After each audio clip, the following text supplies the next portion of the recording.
Natmoy, Iya. bisa disepakatin ya kalau di Indonesia tuh emang beneran sekaya itu, seberagam itu. Dan keberagaman ini tuh bukan cuma tentang budaya atau bahasa aja, tapi ternyata emang juga tentang sosok-sosok mitologi setan yang ada di dalamnya gitu. Hmm. Dan malam ini kita bakal coba ceritain satu persatu ya. Ini bukan cerita tentang pocong, kuntilanak, atau genderuwo. Setan-setan yang mungkin kita udah sering bacain gitu. Ini cerita tentang setan-setan atau sosok yang mungkin kita belum tahu wujudnya tuh kayak gimana. Hmm. Setan atau sosok yang ada di luar jangkauan kita, di luar Pulau Jawa.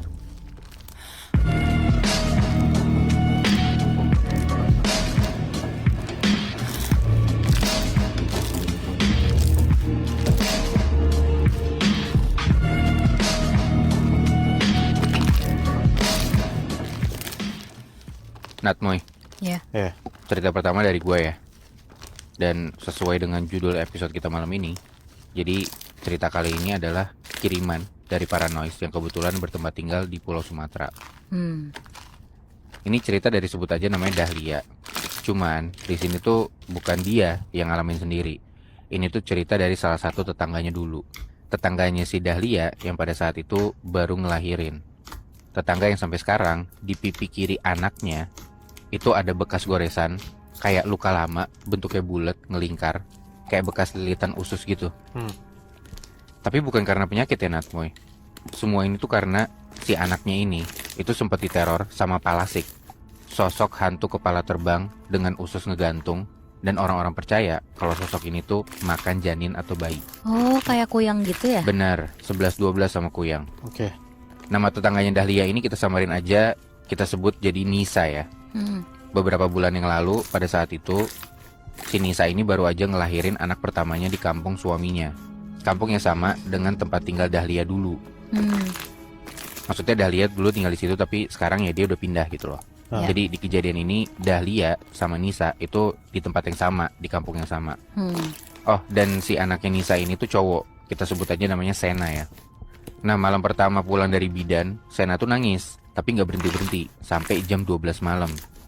Nisa coba nyusuin, dia ganti popok sama meluk Sena. Tapi tangisannya tuh malah makin keras. Dan ini bukan sekedar rewel ya. Kesannya tuh tangisannya udah kayak kesakitan atau ketakutan gitu. Hmm.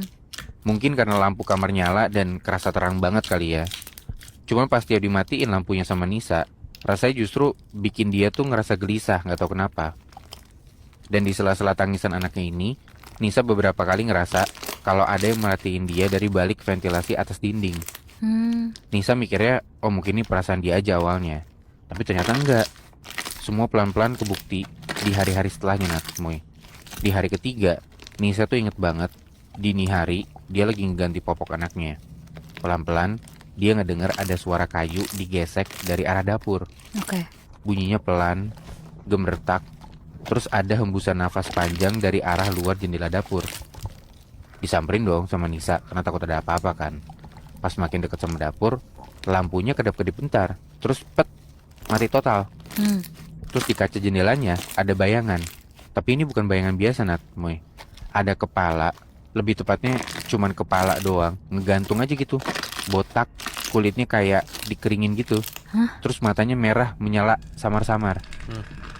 Dia diem, gak gerak, tapi tatapannya tuh beneran lurus ke arah dalam rumah. Cuman sebentar doang, abis itu hilang, nyaru sama bayangan pohon pisang. Hmm. Tapi sejak detik itu, Nisa beneran jadi gak bisa tidur tenang. Besok paginya, Nisa cerita ke suaminya. Tapi suaminya cuma senyum tipis terus bilang, itu kamu kurang tidur aja kali Nis. Biasa, namanya juga ibu baru kan. Nisa nerimalah jawaban suaminya ini. Tapi dia yakin kalau semalam tuh dia gak salah lihat. Hari berikutnya, Sena anaknya Nisa makin menjadi-jadi, makin sering nangis tuh. Dan anehnya, ASI Nisa ini yang sebelumnya deres, tiba-tiba tuh berhenti keluar gitu aja. Sampai bener-bener kering katanya. Paniklah Nisa di situ. Dia coba ngasih Sena pakai opsi lain, susu formula.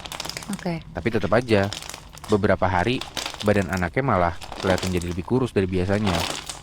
Nah sekarang bukan cuma dia nih yang panik, suaminya juga jadi panik.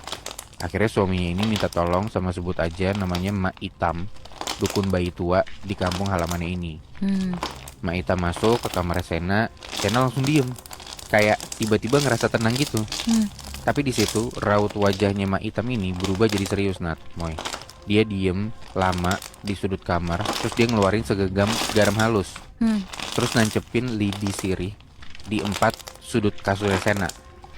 Mak Oke. Itam cuma bilang, hati-hati, anakmu sudah dicium baunya sama Palasik, Mampus. katanya gitu. Jujur, Nisa bingung tuh ngejawabnya. Apalagi dia beneran baru pertama kali ngedenger nama itu. Tapi dari nada suaranya Mak Itam, Nisa yakin ini tuh bukan cerita bohongan. Malam berikutnya, Nisa mutusin buat jaga-jaga. Sena dipeluk tuh pakai kain gendongan, sedangkan suaminya Nisa itu tidur di sebelahnya. Hmm. Pas udah dini hari, suasana rumah tuh tiba-tiba jadi aneh. Udara jadi pengap, jendela goyang-goyang sendiri, bahkan gak ada angin gitu.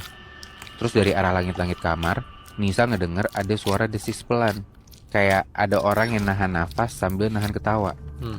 Pas Nisa ngedongak ke atas, dia ngeliat lagi, Nat, Moy. Ada sosok kepala tanpa badan, udah melayang gitu di atas balok atap. Matanya merah, ada urat-uratnya gitu. Lidahnya tuh panjang ngejulur kayak ngejilat angin gitu.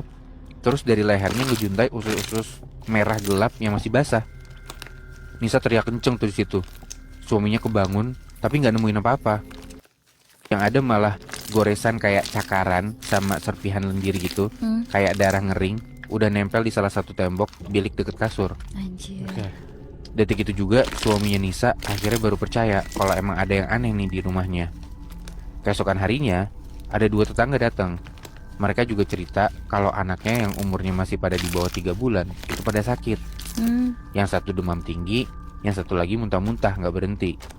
Dan kedua tetangganya ini sama-sama yakin, kayak Mak Itam kemarin, kalau hanya ada satu kemungkinan alasan ini terjadi, Hmm. yaitu Palasik udah kembali, kata gitu. Oh. Kalau kata Mak Itam ya, Palasik itu sebenarnya bukan setan, tapi dia ini manusia yang belajar ilmu hitam tingkat tinggi.